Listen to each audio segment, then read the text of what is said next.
اس کے بعد مہرین رحمان تقریب پیش کریں۔ السلام علیکم ورحمۃ اللہ وبرکاتہ۔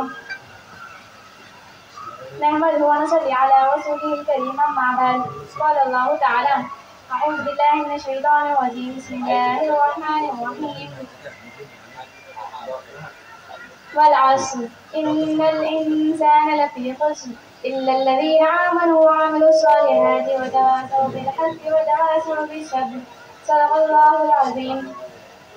محترم سامعین کرام، میں نے آپ حضرات کے سامنے سورہ عصر کی تلاوت کی ہے، جس میں اللہ تعالیٰ فرماتا ہے کہ سمے اور زمانے کے انسان در حقیقت بڑے نقصان میں ہیں، سوائے ان کے جو ایمان لائے اور نیک عمل کرتے رہے اور ایک دوسرے کو حق کی نصیحت اور صبر کی تلقین کرتے رہے۔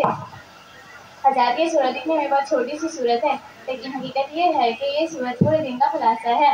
اس وجہ سے امام شافعی رحمۃ اللہ علیہ فرمایا کرتے تھے کہ اگر اللہ تعالیٰ صرف ایک سورت نازل کر دیتا تو انسان کی ہدایت کے لیے کافی تھا۔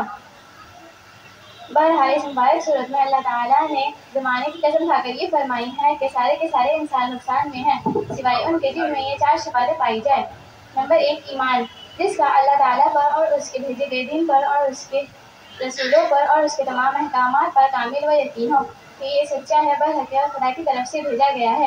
معلوم ہوا ایمان کامیابی کی پہلی شرط ہے، جس کے بغیر نجات کا ملنا ناممکن ہے۔ نمبر 2، نیک اعمال، اس کا مطلب یہ ہے کہ ایمان کے تقاضے پر عمل کرنا۔ اگر ایمان ہے اور عمل نہیں تو جیسے چراغ ہے اور اس پر تیل نہ ڈالا جائے تو چراغ بیکار ہے، اسی طرح عمل کے بغیر ایمان کا ختم ہونے کا خدشہ ہوتا ہے۔ لہذا کامیابی کے لیے یہ ضروری ہے ایمان کی مضبوطی اور اس کی حفاظت کے لیے نیک راہ اختیار کیا جائے اور اپنے آپ کو اچھے اعمال سے آراستہ کیا جائے۔ نمبر 3، ایک دوسرے کو حق کی بات بتاتے رہنا چاہیے تاکہ ہمارا سماج غلط راستے پر نہ چل سکے۔ خالی ہمارا نیک ہونا کافی نہیں، معاشرے کو نیک بنانا بھی ہماری ذمہ داری ہے۔ جب ماحول نیک ہوگا تو عمل کی راہ بھی آسان ہوگی، اور جب کسی معاشرے میں نیکی کی شفاعت پائی جاتی ہے تو وہاں رحمت خدا کا نزول ہوتا ہے۔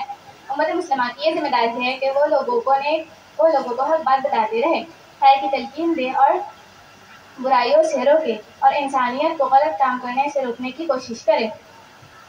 نمبر 4، اگر حق بات بتانے میں کوئی تکلیف ہو تو اس پر صبر کرتے رہنا، حق پر ثابت قدم رہنا۔ جو کوئی حق بات پہنچانے کے لیے اور غلط بات کو روکنے کے لیے تکلیف برداشت کرتا ہے اور صبر و ہمت سے کام لیتا ہے، بلاخر کامیابی اس کی قدم چومتی ہے۔